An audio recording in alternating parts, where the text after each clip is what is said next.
Today's topic whew, is a necessary topic. Matter of fact, for those of you who don't know, the topic of today is conflict is a love solution, not a love problem. Do you see her shaking her head? No.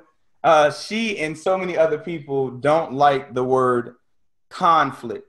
So in order for me to unpack this so that it can be received the way that it needs to be received, I'm going to, well, first start with where this came from. So me and Michelle were having a conversation probably a week or so ago, and she asked me a question. She said, well, do you have any marital struggles that you all are kind of going through? And me being the person that I am, I wanted to say yes. I promise you, I looked through my Rolodex of marital problems that I could think of, hoping to say yes. Humbly, we are having problems in this area so that I could say that and feel like, yeah, I do have struggles or whatever when it comes to marriage. But as I looked through any opportunities for me to say something me and my wife have a struggle with, I could not find anything. And so I had to honestly say, well, no, I can't think of any serious issues that we have in our marriage. And her response to that was, well, that's probably because of how you look at it, your perspective when it comes to marriage and how you're intentional about it, which is what you teach. And that really set with me, so much so that I had to kind of, as I do with pretty much anything, investigate it and see, well, what it meant. And what I realized is when I did look through problems, I definitely thought of different disagreements that my wife and I had recently, or conflict that we've gone through, or just disagreements or conflicts that me and my wife had. It wasn't to say that we didn't have any, but I don't look at conflict as a problem. So that's what caused me to respond and say that no, we don't have any serious marital problems. Have we? Yes. That's how this was birthed, because we had some serious problems where we were ready to throw in the towel, and this whole marriage thing was for the birds when it came to our marriage when we first started. So if you want to know what that story is, you would have to listen to episode 1 to get the backstory behind how this came to be. But with that, I felt the need to do a show on conflict and how it's actually a solution, not a problem. And which is why I look at it as, when she asked me, do you all have any serious issues? I was like, no, when I got to the bottom of it. So let's address this whole conflict being a solution, not a problem. I'm going to start by sharing 2 concepts. The first concept is flying a kite. If you were to fly a kite, it's impossible to fly a kite by running with the wind to fly a kite. If you go with the wind and try to fly a kite, the kite is just going to hit the ground every single time, no matter how fast you run with the kite, no matter how strategic you are about holding the kite. If you go along with the wind, the kite is going to always go down. The only way that you can succeed at flying a kite is to go against the wind. The only way that the kite can go up is if the wind gets up under it and allows for it to go up and soar. So in order for you to be successful at flying a kite, you have to go against the wind. So that's the first premise that I want to bring to the table. The second one is, I had an acquaintance who called me several years ago. She has a house. She has a 2-story house with a garage attached to the side. A 1-story garage, 2-story house, 1-story garage where you can kind of walk into the garage next to the house or attached to the house. And she decided that she wanted to add another level onto the garage. So in her mind, she's calling the builders and the contractors, and she's like, okay, I'm going to just knock out this wall on the second floor, add an addition to the actual the garage so that we can have another room attached and added so that we can have another bedroom. As the builders came, they quickly informed her that that was not possible. And she's like, wait, what? What do you mean? What do you mean we can't add another? I understand that it might be too heavy for the roof, but we would add a nice ground on top of the roof of the actual garage so that I can add the second layer. And they was like, that's not the problem. The problem is the garage was built on a one-story foundation. So it could only hold the weight of that one-story foundation for the garage. If you want to have a two-story portion to your house, it has to have a two-story foundation, which means the foundation would have had to been dug deeper than it was in order for you to have the actual foundation for a one-story house. And she realized that in order for you to have a higher house or a higher building, you have to have a deeper foundation. So this is what I'm going to use to kind of go into what we're going to talk about today.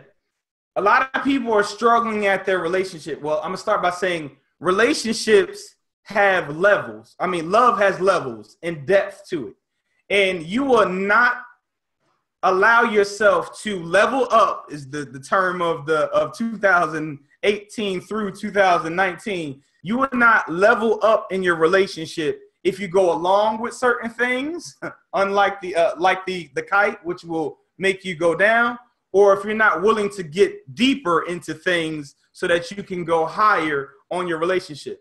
So when there is conflict, and that can be something that's brought up continuously in the relationship, audibly or auditory through your mouth being spoken of, or you have turmoil within, that is a clear indicator that there is an issue that if you all got past that, you would get to a very special relationship or place in your relationship. And what's happening is so many people in their mind, they think that I want to keep the peace, so I won't say nothing.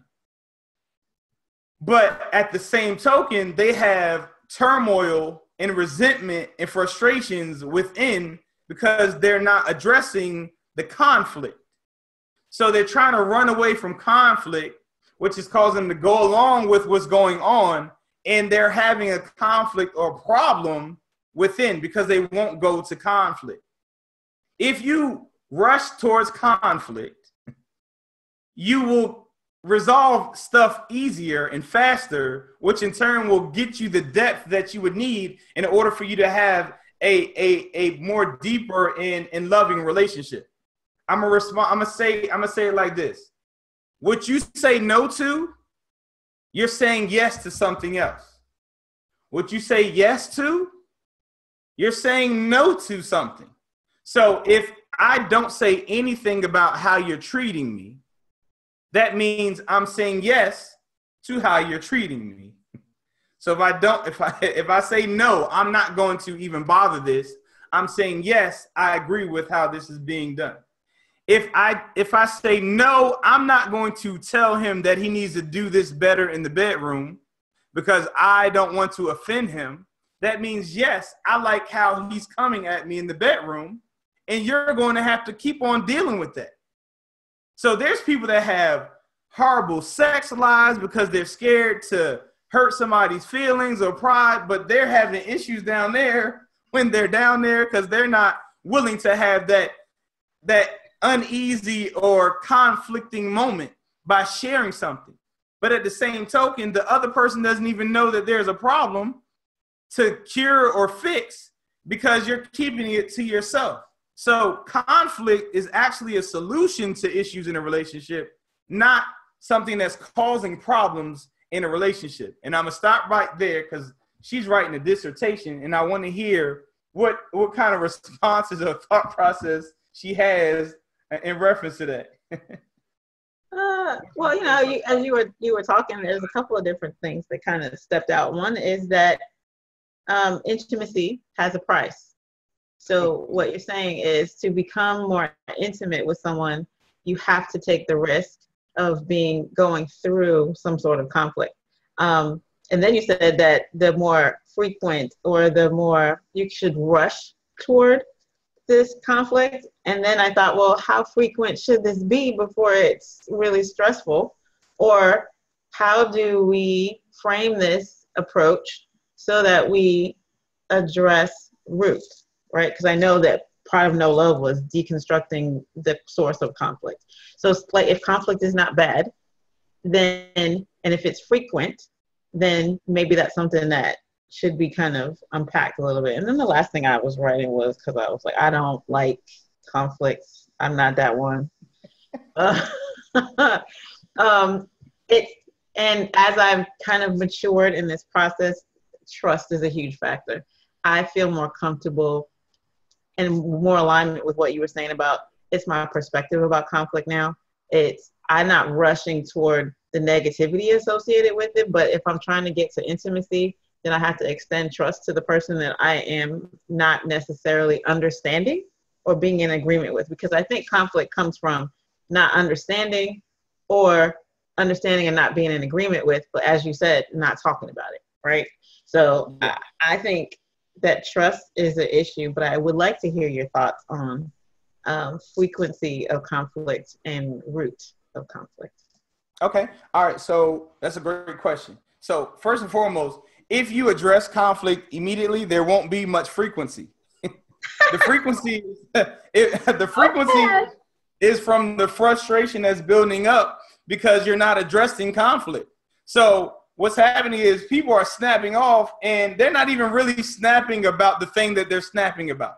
It is just a whole bunch of things that stack up and it's causing people, and they're losing it over a small thing. Why don't you close the door? Why don't you pick up? It's small things and they're snapping, and it has absolutely nothing to do with that. But had you addressed the real issue when it first became an issue and you stop pushing things to the side, it's kind of like when you have a child. They're gonna in the beginning, and honestly, when you're dealing with new relationships and even marriages, it's pretty much identical to having a child. And what I mean by that is you have to explain why you think the way that you think. You have to explain yourself so that the other person can learn not necessarily how to live, but how you think and how you live. So that's what you're doing with your child. And think of it like this, because you said how frequent with the conflict.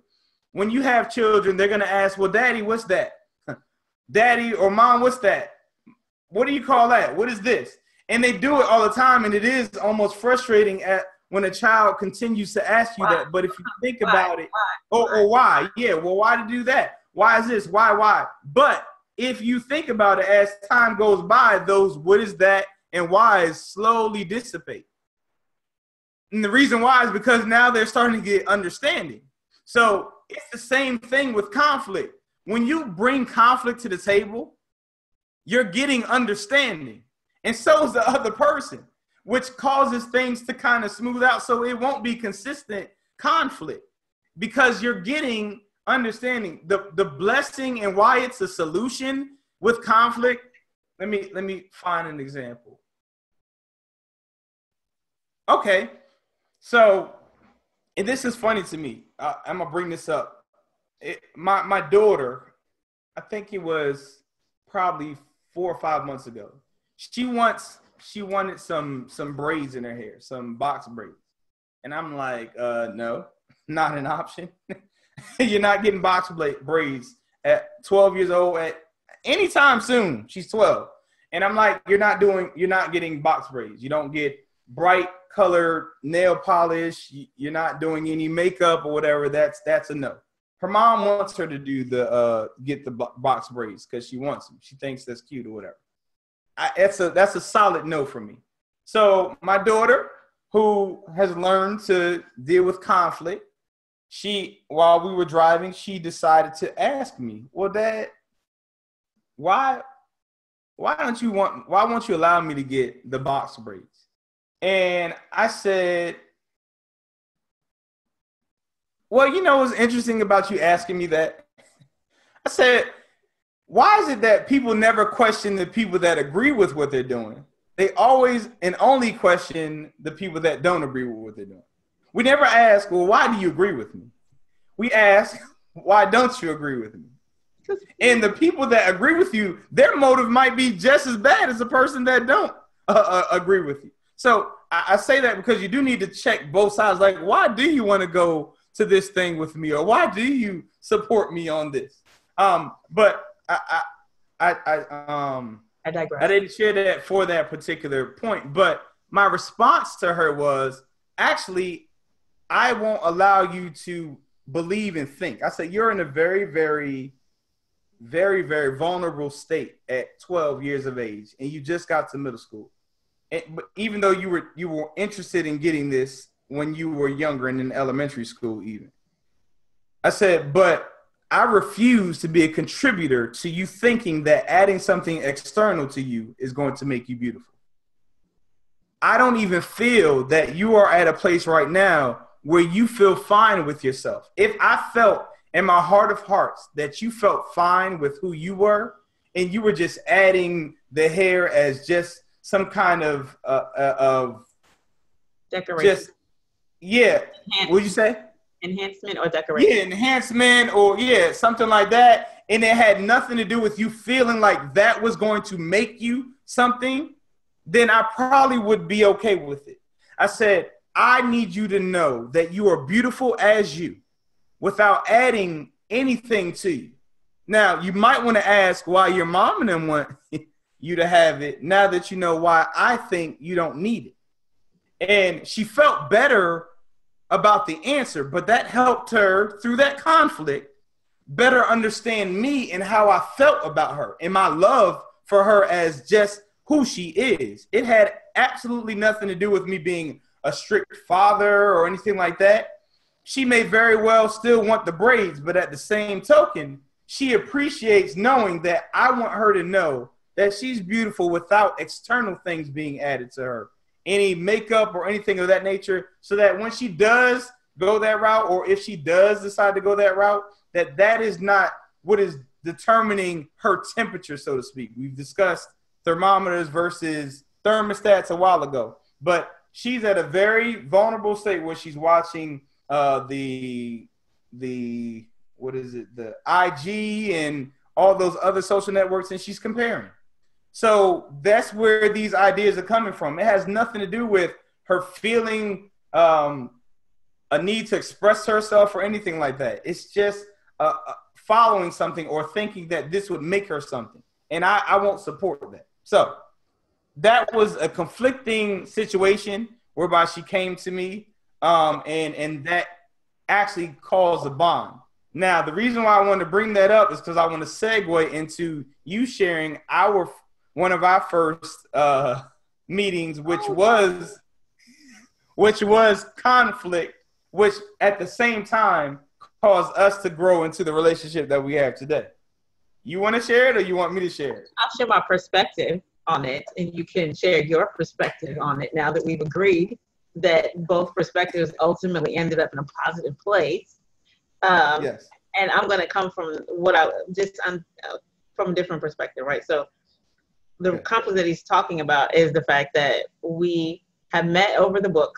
I brought him to introduce him to a friend of mine because of the book and thought that there might be some synergy there. We were sitting at lunch, right? And we're going back and forth, and I say something to him like, well, I would like you to introduce you to my friend, Eddie, or something along those lines, where I mentioned him in the context of he being my friend. And he said, I don't know how, we're not friends yet. And I was appalled. I was like, first of all, we're in public. You could have took me to the side and said we're not friends. But now that we decided that we're not friends in front of everyone, what would it take to be your friend? How's that going to happen? Because I consider you a friend, but you don't consider me a friend. And so we went back and forth, and it was because it was a pause. It was the source of a pause. And so I say that to say, because conflict, as we're talking about it tonight, really has to do with feelings. And so what you really did was hurt my feelings, and you did not respond at the way I expected. And so that disruption hurt my feelings in a way that made me pursue this conversation even more. However, and I always talk about this with you, because I respected you and I respected the work that you'd already done, I reflected a little bit more on what my feelings were and continued the conversation. Like if I didn't necessarily respect you, I might be like, okay, fine, we don't have to be friends. That's cool. Peace out. You have a nice life too. But I was like, wait. This dude is the relationship expert. He's written a book. I've read the book. I commented on how fabulous the book, to the point where I brought him here to promote the book, and he gonna tell me we're not friends. So where's this disconnect? And so I say that to say that my feelings were involved because I felt like I had invested something. And then my respect for you was also a factor. And so I say that maybe that those two things are important in a relationship as well, right? So how we behave ourselves and how we present ourselves may open the door for further conversation. I may be willing, like your daughter, she knows that you love her and she knows that you're not going to walk away from conflict. So she was at least willing to hold on, wait a minute, I'm not going to assume the worst. I'm going to ask him and hopefully we'll have a conversation. But if I don't know you, don't pay attention, and I assume poor intent, I'm less likely to ask you for clarification. Because really, wasn't what we're saying? Conflict is really about getting clear. Because the conflict is in that I didn't hear you, didn't understand, it didn't resonate, it hurt my feelings. Why am I hurt? Did you mean to hurt me? Was this on purpose? Are you coming for me? Like, all of that. So yeah. So what was your perspective on that friend comment? Because I'm still every now and then well, remember. Well, first and foremost, that whole friend thing. I had to earn his friendship, by the way. That was his response. Was my friends earn their friendship. Like, it's not a gift. I don't just give it out because. And I was like, oh, that's interesting. So yeah, we had just like really met really. Like she read my book. Yeah, we never really spent time with each other or anything of that nature. She brought me to a place to meet with someone in hopes to, as you stated, for synergy to just organically happen, and then he possibly could put me in a place where I could have better speaking engagements and things of that nature. So it was a strategic meeting. But when she presented me as her friend, one thing about me, and this stems, I think it comes from childhood. Like I don't lie. I don't lie. I won't lie. And she introduced me as her friend, and I'm like, whoa. No, that's actually not. That's not what we don't. And like she said, she was like, well, you could have put me to the side, but you could have put me to the side before you introduced me as your friend too. Like I thought it was being affectionate. And you were like, I don't need your affection. It's okay, thanks. I'm good. But that conflict opened up a conversation, which in turn helped her realize that I don't use that word friend loosely. Just like I don't use that word wife loosely, just like I don't use any other word loosely. That's something that when I say it, I mean it, and there's priority that comes with it. And she never made it to friend status. Matter of fact, she jumped. She has been my sister for I don't know how long, but we never became like. She literally jumped from someone that I met to she's family. This woman comes to my house. She spends time with my wife, my children. Her mom comes by. Like, this is family.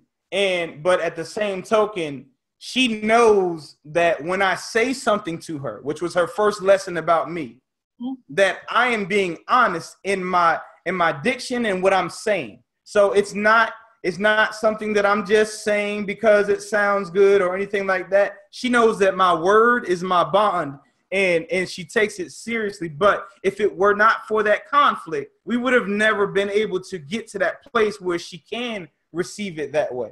So this is what I'm trying to help people understand. Go ahead. And I say that to go to back to your point of the house built on a deep foundation, right?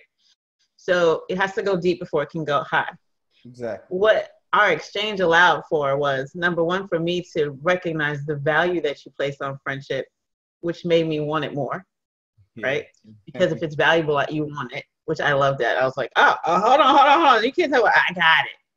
But that what you learned about me, though, is I'm, first of all, determined, and I'm also a woman of my word, in that then if that's because I respect you, because I value you, if that's what it's going to take, I'm in. Yeah. I got it. Which is part of our yin yang, right? So you learned about me that I'm committed and I'm willing to do the work and I'm willing to stick in there because if it's valuable, it's worth the effort. And I learned that the clarity with which you speak means that a little bit of hurt feelings isn't necessarily a bad thing if at the end of the day you get what you really want. And again, that has been the first block of this friendship family scenario was a solid cornerstone.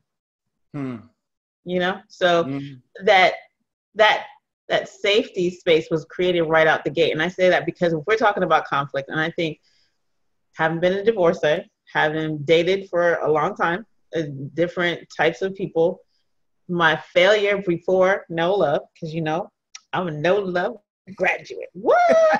So before no love, there was no effort to be that clear first right out the gate, which means I never had a really good cornerstone. And so when I got to conflict, it tended to be like putting that second layer on a weak foundation, and it caused a lot of shaking and rickety and questioning and uncertainty because I didn't have a good cornerstone. I didn't start the relationship being honest, right? Yeah. Or transparent, which is what you were right out the gate. You were like, look, this is who I am. Exactly. And what, see, and that just reciprocated so much because I say this is who I am and you come along. Yeah. Because we value it, right? We value. But you have now accepted who I am. But if you don't show who you are, you don't know that you've been accepted. So I showed and shared who I was. She came along. So she accepted who I am. And this is where conflict is what provides depth and for you to be able to soar and level up, because what's happening is you're having signs that there's a problem. With that sign that there's a problem, you bring that to the person's attention, which you feel is conflict. You present yourself and how you're receiving it in a manner that says, okay, this is what I'm having a problem with based off of who I am. That person in turn is either going to correct you in how you received it and then share how they are, and you're probably going to more than likely fall in love with them even more, or they're going to correct it because they value who you are and your stance on it, and which also in turn is going to help you love them even more. So conflict is just a gateway to a serious solution and deeper love. Not to mention it allows for, as we talked about earlier, clarity. So let's talk about how to approach conflict, because that's where a lot of issues come from in the first place. We don't want to approach conflict because how we've experienced conflict in the past. We don't want to see that again. I saw how he or she went off. I saw how she cried, or how he or she did this, and it's like, I'm trying to avoid that happening. Okay.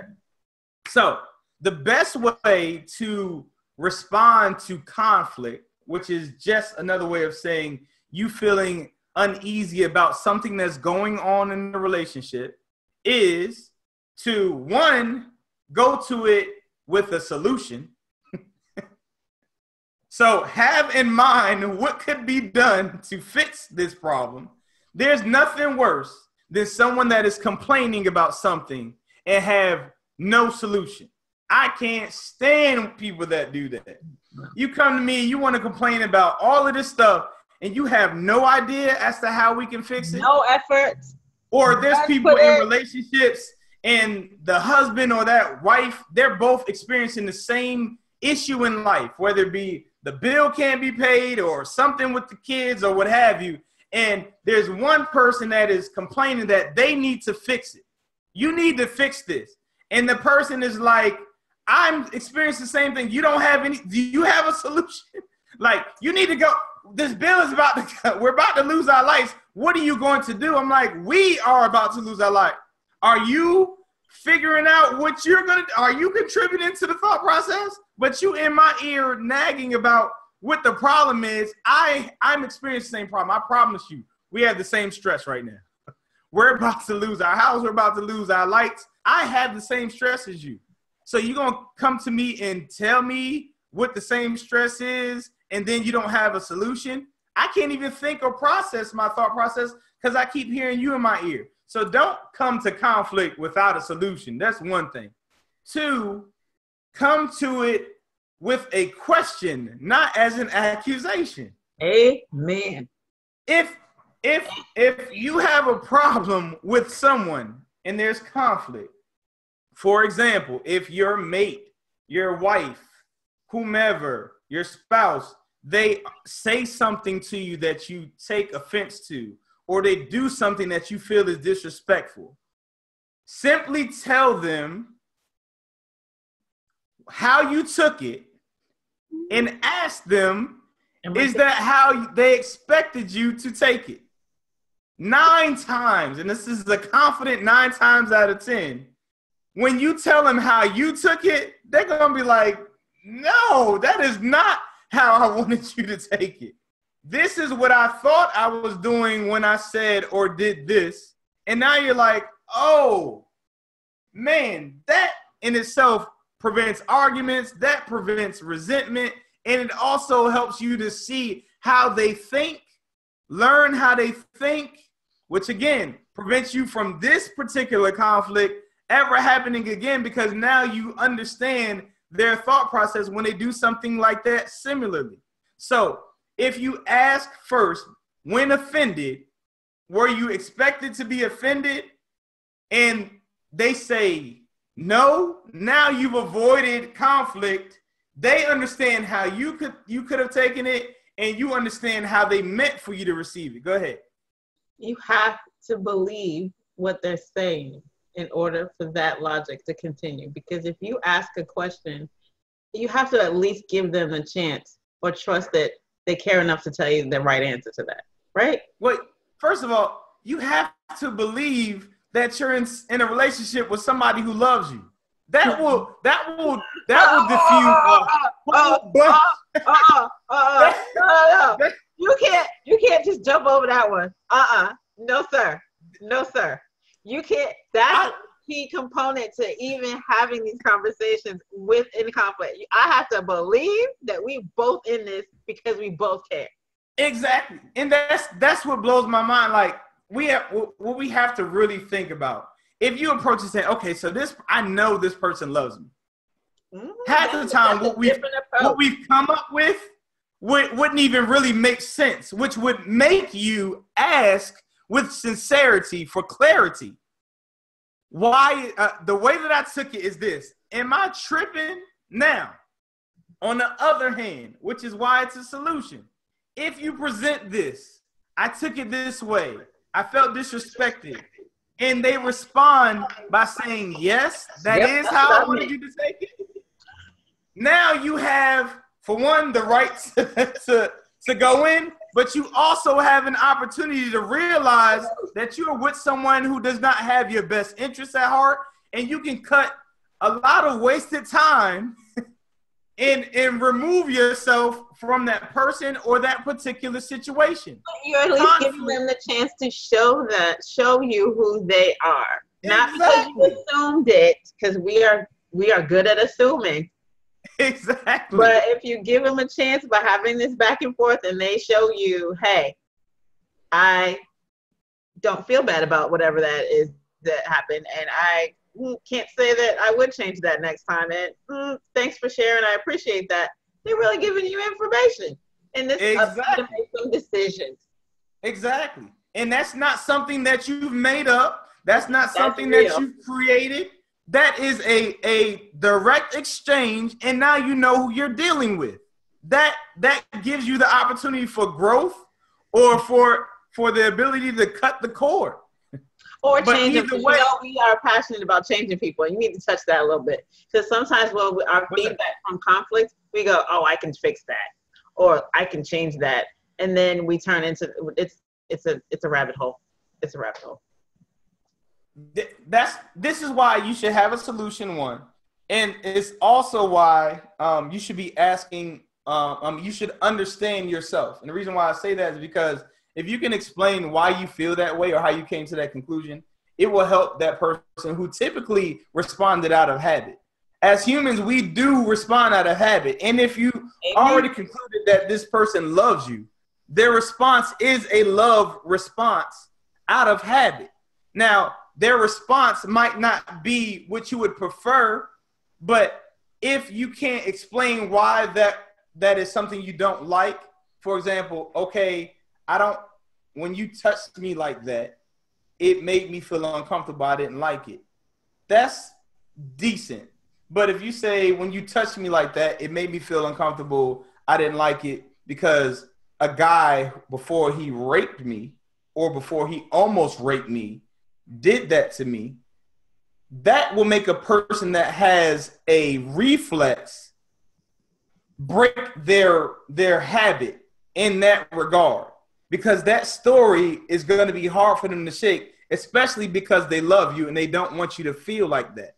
So we kind of bypass the opportunity for growth and even a change in our mate towards us by bypassing the emotional feeling behind why we feel that way, explaining and being able to articulate that, and giving someone the opportunity to express how they wanted, how they really felt when they responded to you the way that they did. This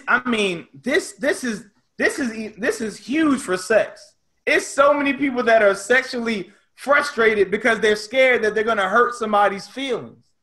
But again, if you have a solution with your conflict, if you say, no, babe, actually, I'd rather you do it like this, or could you do this, or whatever, to assist in you being successful in that particular experience, then you're going to be fine. But we have people that we're trying to save people's feelings, but we are uncomfortable. I'm going to tell you right now, this is not going to sound loving, but your feelings going to be hurt way before I have a hard time sleeping at night, because I'm holding something in about how you treated me a certain way, or you didn't do something the way that I would prefer it to be done with. That is the first thing I'm telling you about. I'm not. Go ahead. You come from, and this goes back to the base of the triangle, right? So the no love triangle is about selfishness. Yeah. And knowing yourself. And so that statement doesn't sound crazy if we're filtering it through the triangle, where I know myself enough that telling you this is really me helping you to love me more, and creating an environment and a safe place for us to, because again, it goes back to my assumption of good intent. So we have to really work to establish that groundwork early, that if I'm going to choose to engage in a relationship with you, whether it's friendship or romance, then I respect you enough to be honest. Because really, isn't it what we're saying? At the root of conflict is the desire to be as honest as we can, so that we can meet in the middle and grow together. Right? And so honesty, but here's the thing, and I'm going to speak from my own personal experience. And this is from somebody who's formerly a perfectionist and a mask wearer, right? So a people pleaser. So a people pleaser is, doing the dance for everybody. So if I'm having a conflict, I'm really going to try to diffuse that by being whatever you need. So we don't have to have a conflict. And then you walk away with the conflict. And then I'm walking away feeling like, However, the selfishness has to come at this new, and this is me coming before and after. So before, it would be, Exactly. I don't want to hurt your feelings, and I don't want you to see, I don't have the right answer to give you that would make you feel happy. So how can I make sure that you're happy anyway? Because at the end of the day, I want you to be happy, not me happy, because I value you more than I value me. So that's how it was. Oh, that's the before. And so many people that way.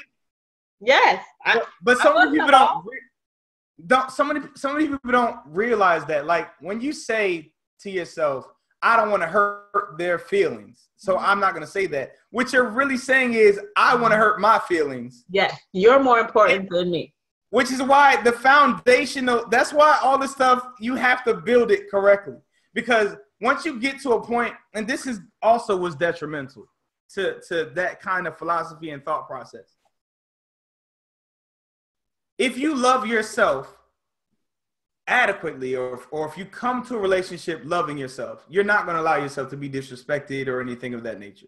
So you will address or quote unquote come to conflict, or you will run towards conflict. I run to conflict. I don't try to avoid it. I don't wait and like not screaming toward nope. it. I dart to conflict. Hey, this is what happened. This is how I took it. Is this how you?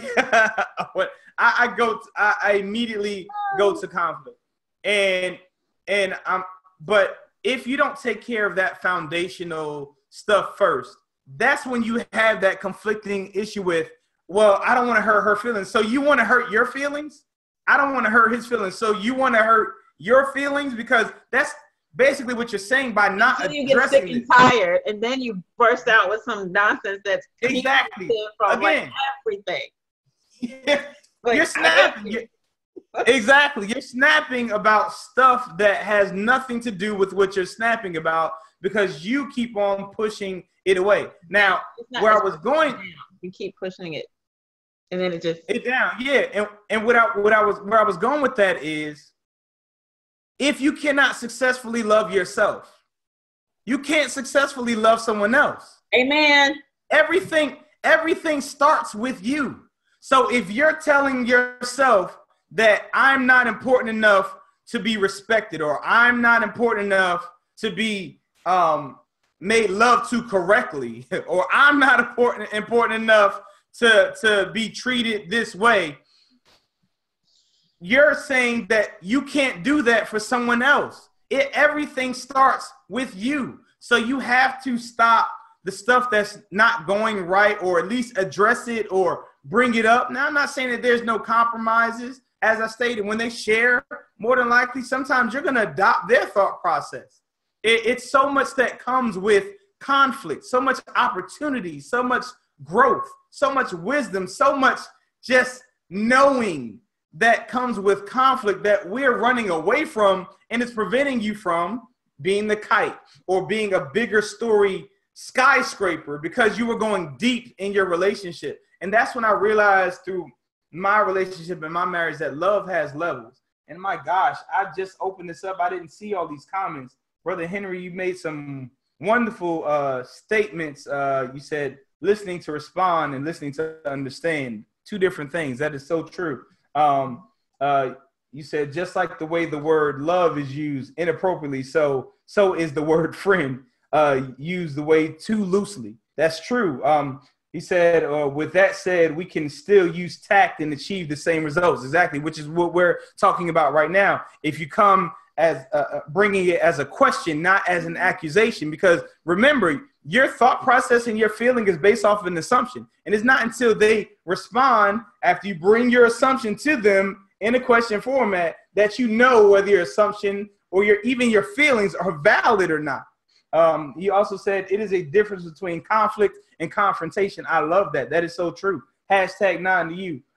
So confrontation is something totally different from conflict. I'm so glad you said that. And then it says comes back to truth and honesty. That's exactly right. And as we discussed last week, they want to be around people they can feel normal around. And if you're consistently hiding and pushing conflict down, things that you prefer to have going on in your life, or prefer to feel, or prefer to talk about, or prefer to be free about, if you're pushing that down, you are not going to feel normal around your mate, and you're not going to want to be around them. You're not. You know, conflict. I want to speak from experience. You stop feeling, to be honest. You just stop feeling. Yes. You stop feeling completely. Exactly right. Because the avoidance of conflict is like mind-numbing, is a mind-numbing drug, because your whole behavior is around avoiding truth or avoiding conflict. And so you just start to start putting up all these walls, and you cease to truly feel. Yes. And then you're just reacting, and that's not authentic. And that takes some time to get over. Again, this is a process. Like, even like all these conversations, even when you touch on things, it's like an aha moment and you get a #9 moment. But to be truthful, it does take some reflection and some thinking in order to change that behavior. It's gonna take figuring out your why. Why did I do that? Why did I get here? And pain is a motivator. Fear, pain, past experience, loneliness. There's so many motivators that require you to address in the self-love space. Again, speaking before, not loving myself, tolerated a whole bunch of nonsense. Yeah. Because it was about being in proximity to somebody. This is interesting. Right. So being in proximity and wanting them in my space allowed me to sacrifice a lot of self. But post-self, this current self, wants to be intimate. So I'm not going to sacrifice proximity. I want presence. Yeah. I don't want proximity anymore. Now I want you to be present. But in order for you to be present, I want you to feel normal around me. Exactly. I want to feel normal around you. That's right. So let's just, this is who I am. And then I get the present person that really resonates with me, not the resonates with the mask. Mm-hmm. They don't resonate with the fake me. They resonate with the real me. And that's at the basis of real intimacy. So I don't want proximity anymore. I don't want to not be alone. I don't want to have this dude on my arm. I don't want to just be able to say I got somebody, or just be, like I said, in proximity. I want presence. And presence, the same cost that we have to pay to be able to get through conflict is that same cost. And it really is vulnerability. Oh yeah, vulnerable. But we've already discussed that there's power in vulnerability. If you're the first person that talks about it, you rob anyone that you're concerned could use that. But that's the thing. So, all right. So I say it's power in vulnerability. I know a lot of people would feel uncomfortable with that, but the power is you have to first overcome what you're vulnerable about in the first place. So the reason why my vulnerability and I'm really transparent is because I don't care if you tell somebody about what's going on with me. So even if I share that with you in private, I don't care that it gets out in public, because that thing that I share with you does not bother me. It does not have me in bondage. It does not have me in a manner where, oh my gosh, I can't believe I shared that with her or him. And I'm scared that if he tells whomever, I'm going to be ruined. I don't care. I've shared what I feel and what I felt, and I'm not worried about you sharing. And there's power in that. Go ahead. Not having secrets is huge. You just hit on something that not having secrets is huge. Because to be honest, if you got secrets and you are in a conflict, somebody's gonna whip that secret out and throw it right back at you. And that's not cute. Exactly. Exactly. It's so many people that are slaves to people's requests, their needs, and all kinds of things because they don't want certain things to get out. And it's like, yo, you need to address that conflict with yourself so that you can unleash the person that you're created to be, because there's so many people that are just walking around with just bondage. And that's another thing. And that's what I mean. Like, it's liberating to love yourself. The only reason why you don't want to have conflict is because you don't love yourself enough to know that if they left you when you shared, you'd be okay. So if you came to that relationship as enough, you're not scared that you being enough is going to change if they leave. Exactly. Exactly. Fine. Now, I am going to always be me. I'm going to always be honest. If you leave, that is on you. And you have to love yourself enough to feel that that is their loss. And the problem is a lot of people don't love themselves enough to feel that if their spouse, their mate, or anyone left them because of their truth, that would be their loss.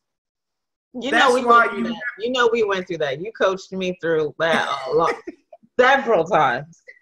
That's why, like, some of the problems, people, they are jumping. They're missing the building aspect of this. We talked about this in the beginning, the foundation. Like, you can't have levels if you don't have a deep enough foundation. And the foundation is self-love. It has to start with you. If you're going to be successful, if you're going to have depth and growth in your relationship, you have to have that within yourself. Mm-hmm.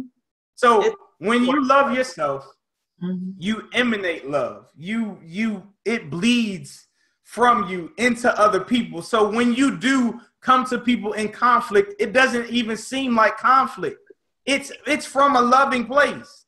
So it's not even conflict when it's, like I said, if I'm bringing it to you and say, hey, this is how I received that.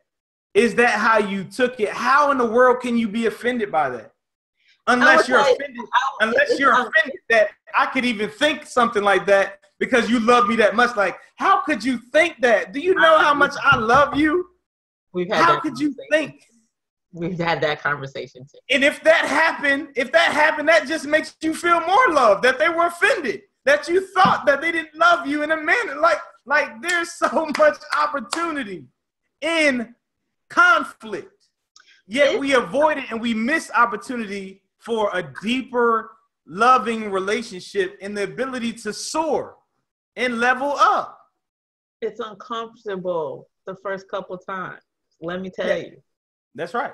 And when I say this because we're two different personalities, I don't think you had the same level of discomfort about conflict or confrontation that I would have ever, because that's just not your personality. Well, actually, that's not true. That's not true. And the only reason why yours is so much more intense is because you wait. And with that weight comes the imagination. It gets worse. It just gets worse. It's the imagination. It's like reading a book and then looking at the movie. Like, it's nowhere near what you imagine, and you're frustrated. But when I have conflict, I never allow it to fester. I go immediately. So I can't say that it doesn't feel uncomfortable to have the conversation. I just do it quickly so that it does not get so uncomfortable. It's definitely uncomfortable, but it's not like, Would you say that you have courage? Oh yeah. You got to be courageous. Yeah. Mm-hmm. Yeah. Where did that come from? Or what is that based on? Understanding the truth behind conflict. Like, I know that there's a solution to be made if we address this. The whole reason why I feel uncomfortable is because I'm not addressing whatever the problem is. So I don't know what that is. So when I figure out what that is, there's opportunity for a solution. So that's what gives me the ability to move forward with it. So I also know that pain, like any other pain, is going to be temporary. And if we get to a solution, it was worth the small pain that we had. I'm going to say, from a person who has battled depression in the past, and conflict being a source, avoidance of conflict being a major source of that, because typically depression is based on unresolved anger, right? And unresolved anger comes from not being able to have conflict. That there's a fear, there's a worse, indecision is worse than decision. Not having dealt with conflict is worse than the pain of ripping the Band-Aid off and having the conflict. And I'm speaking that because from experience, not having the conflict doesn't mean the conflict goes away. It means that you start playing the story in your head. And this story in your head starts to eat at your soul. And it's never come out of your mouth. It hasn't come out because you didn't resolve it. You didn't go talk to somebody. So you're still talking. Yeah. You're just talking. Exactly. And then you add to the story. And then it's how you feel starts to be affected. And if you don't, and I'm, again, so grateful for all of our heated conversations, but they were great practice for being able to do it in the place where somebody doesn't love me. That's so good. That's so good. Like having a loving friend. #9. That's so good. Yeah. Having a loving friend that you can have these conversations with lets you build your muscle up to go, I can now have this conversation. I don't care what your outcome is because I've been through the feeling. But depression is a sneaky devil. It's a horrible experience. It sneaks up on you because you can look the part and feel horrible. And if you're depressed and you're approaching, these conflicts from I have to say something or die because you're so depressed. You're not assuming good intent because you can't even get out of your head before you even ask the question. So you're never framing it as a question. You're framing it as a blame or attack or it's somebody else's fault. Because again, in depression, it's always somebody else's fault. It can't possibly be your fault because you're feeling all the pain. So it's all these other people. Not true. That's a misnomer. It really is about you making a decision. That's right. That's right. I love myself enough. And the other thing I've really gotten from this conversation and from experience too is that if you love yourself enough and you can forgive yourself and accept yourself, you can extend that grace to somebody else. So you can recognize that somebody can make a mistake. They could actually have done that from the wrong place and not be a bad person. Just like you do stuff from the wrong place and it doesn't mean you're a bad person. That's right. You can extend that to somebody else. But I appreciate the framework of our conversations in this whole no love space because it's been my playground, right? For trying on different ways of dealing with my insecurities. And I say, if anybody who can find a friend or find a connection that will allow you to talk out loud about what's uncomfortable, even if you have to practice before you get to the person that you really love because you are afraid that you'll lose them. If you can find a safe place to that's going to be supportive, not the one that's going to say, girl, I wouldn't. That's not what I mean. Because here's what I say this for all those who are watching from a no-love perspective, that one of the things you get from the book and one of the things you get from Eddie is that you're going to get objectivity all the time. You're not going to hear what you want to hear just because you want to hear it. Like, not going to happen. I can't tell you how many times, as close as we are, I go, I don't like that answer. I love you, but I need to process a little bit. Yes. We definitely have time where just like, even with my wife, like for one, all right, so I want to say this. You cannot combat emotions with logic. So when emotions are high, you can't literally, this is truth, TRUTH. Your mind cannot process logic and emotion at the same time. It's one or the other. One is on, one is off. So when my wife, she gets heated and she gets heated. I literally have a 3-day rule. I'm like, okay, I'm going to leave it alone. But one thing I learned about my wife is even when she's emotional, she's hearing everything that I said. Because on the 3rd day, I don't know what it is about the 3rd day. We can have a conversation. He's resurrected. And we can have a conversation and about that particular thing and move past it. And I'm okay with that. If it takes you 3 days, but I've shared what I needed to share. I've shared how I feel about it, and I'm done. That's one thing about me. I share, and I'm done. What you do with what I share, that is up to you. But I've shared it, and that's my intent. I'm not trying to make you adopt it. I'm not trying to get you to jump on the bus with it. I'm sharing. What you do with that is solely up to you. If you got a problem with it, then you have a problem with you, because all I did was share what I felt about this particular. A byproduct of that is security. I'm gonna tell you that because of my relationship with you and my experience, knowing that we can have this heated, intense tense exchange and that you're done and that it doesn't change how you feel has built up security. Wow. And in a space where, again, I didn't believe this before I met you. I ain't gonna lie. I was like, if you mad, you mad. If we mad, we done. We done. What? We just don't agree. And I was like, when you used to come back with, so are you doing blah, blah, blah? And I was like, we're talking? We're still talking. Like, we're still friends? I didn't know.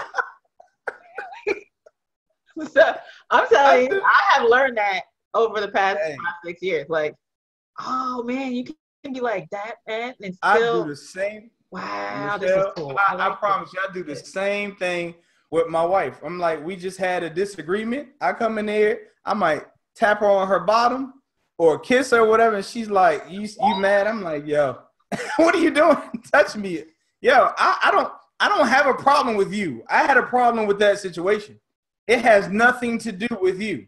This is the situation. We can resolve it or we can't. That has nothing to do with how I feel about you. I absolutely love you. And that's not going to change. No matter what happens, that's not going to change. It's allowed me to trust. It has allowed me, first of all, to attract that type of person into my life, which actually breeds authenticity, because I can recognize and appreciate the fact that my transparency is not going to alienate them. Right. Yeah. So my transparency, and even if we disagree on something, like you said, I disagree about this thing. I don't disagree with you. And exactly. My personality is you, the thing, it's all, get it. We don't, peace out. Yeah. But an avoider like myself would be like, well, we moved on to friend number 2.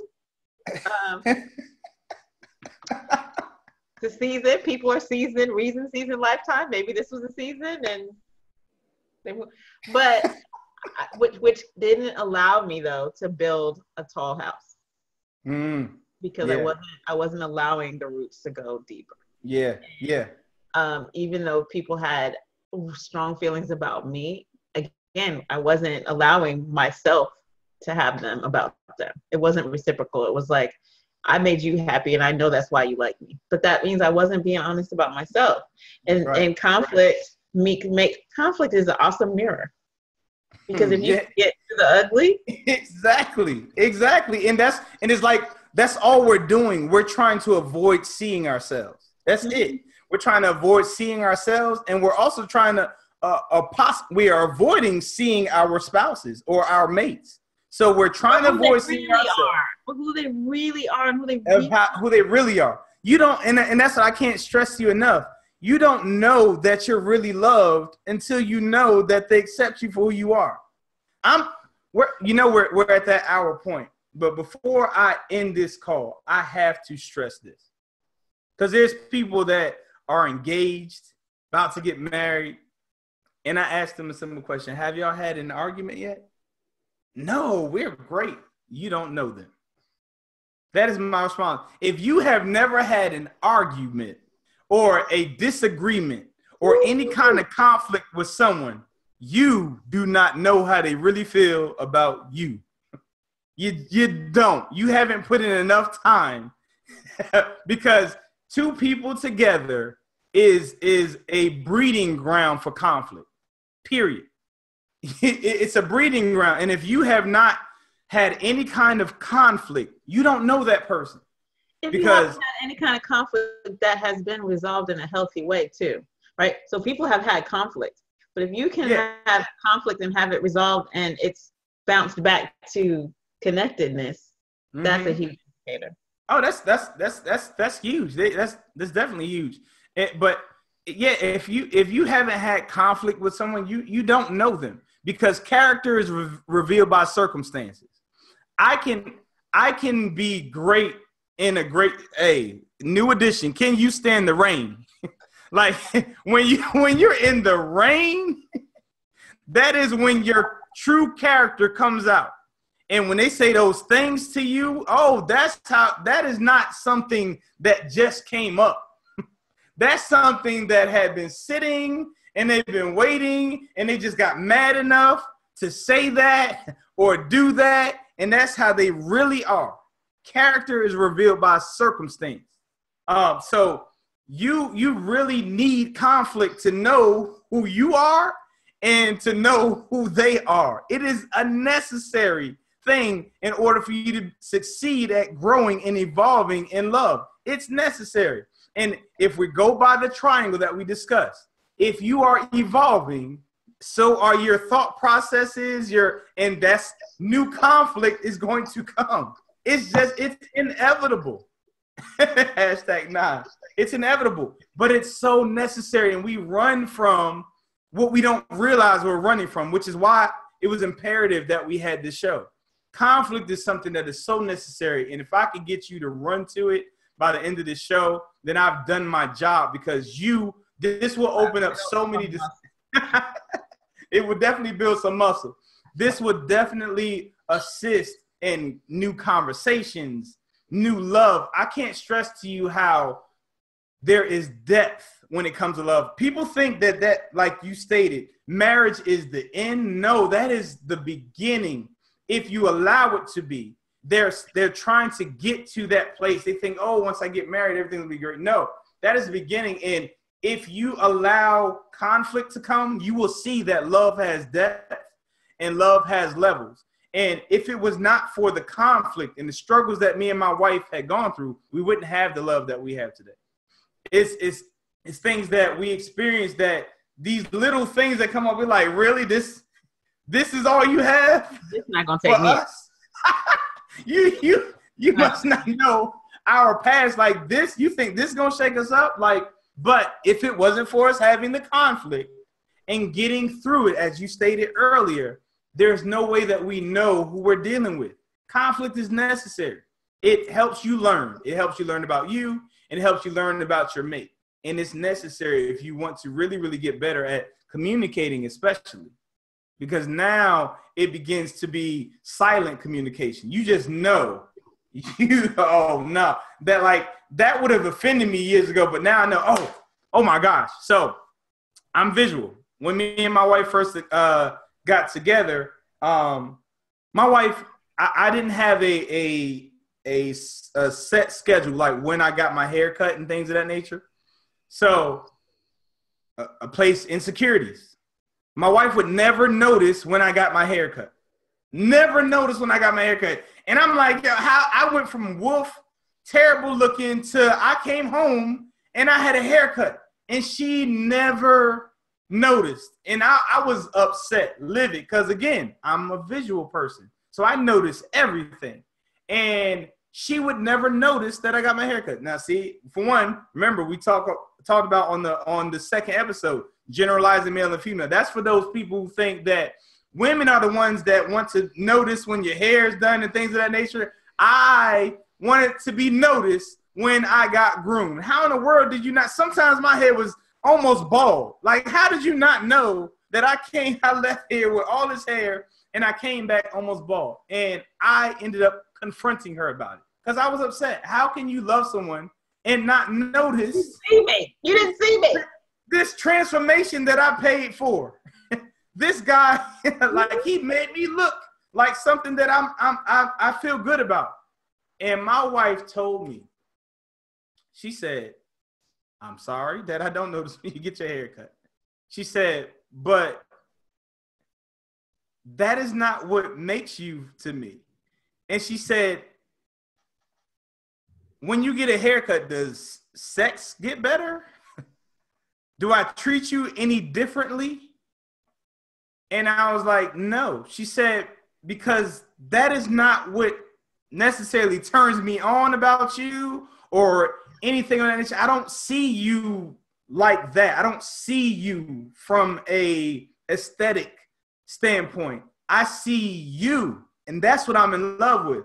So from that conflicting conversation, I left the conversation saying she better not ever notice when I get my hair cut. Because I'm worried. Like, what is she looking at? Exactly. I'd be worried. Like that? And this is what I mean by that conflict allows for you to adopt a knowing that would even change your thought process about things. That woman made me not want to be noticed when I got my hair cut. I came in wanting to be noticed. Now I'm like, she better not ever see or realize that I got a haircut because she sees me. She's interested in me. And I promise if you all have those conflicting conversations, you will notice that you are being seen. You will notice that 9 times out of 10, the way that you took it, which is just a reflection of how you view yourself, was way off base. Way off base. And it would have prevented so much resentment, so much imaginative or thought processes that are negative about your mate and everything. If you just run to it, this is how I took it. Did you mean for me to take it that way? And be quiet. Listen to them. Learn them and learn you and learn love. Do you have anything in closing? Because we are definitely past our hour mark. 11 minutes past. And the only thing I would say from a female perspective, and again, it's a different perspective. I'm not even going to say a female perspective. For you, it was your hair. For me, it was time. And I remember as maturing in the relationship and asking, I wasn't getting FaceTime, like I wasn't getting physical time. And I think the person was going over and doing other things. And I was like, why did you have time to do this, this, this, and this, but you don't have time to spend time with me? Like, you just told me you didn't have time and you're like 7 hours away. Like, and I was, freaking out. I had a little moment, tried to use the emotional intelligence thing. Like, you're not emotionally intelligent. Yeah. Right? And then the answer actually was, that's not the way I speak to you 5-6 times a day. Like, I tell you that I value you. If I miscommunicated, I apologize. And then proceeded to call me every 15 minutes for the next 12 hours. And I was like, I get it. I get it. But again, it was their expression of value and my expectation of value weren't on the same page. But as I was saying, because I assumed good intent, I was like, well, all right, based on the way you function, what you're telling me is that I'm way up here on the importance list. Yeah. And if I trust you on that, then that diffused my frustration. And I say that to say that all of this is about being honest enough to ask, but also being patient enough or open enough to receive. It's a give and take. And the only way that you can really do that is to really think to yourself, like, this person loves me. Mm-hmm. How do I conclude that they would want to harm me? So let me share why I felt harmed, or that I felt harmed, and ask them, is that intentional? And you will be amazed at what you'll learn about how your mate thinks and feels, not just thinks and feels, but thinks and feel about you. With that being said, I can't stress how important it is to have conflict and run to it. And I promise you, it will allow for you to level up. It will allow for you to have depth and love in your relationship. And if you take the time to approach conflict with love, you will have an amazing relationship. And that is #9. That is truth. That is TRUTH. If you approach conflict with love, you will have an amazing, I promise you, an amazing friendship and relationship. That is why the title was Conflict is a Solution. Conflict is not a problem when it comes to love. I can't stress to you all how much I'm humbled to have the ears and minds of the people that listen to this podcast. I promise you, I will continue to pour myself into just your well-being and your growth and love. I will continue to serve you all because that's what I was created to do, in hopes that we can make this world better by understanding love. So with that being said, until next Thursday, y'all have a wonderful week. Take care. Love y'all. Peace.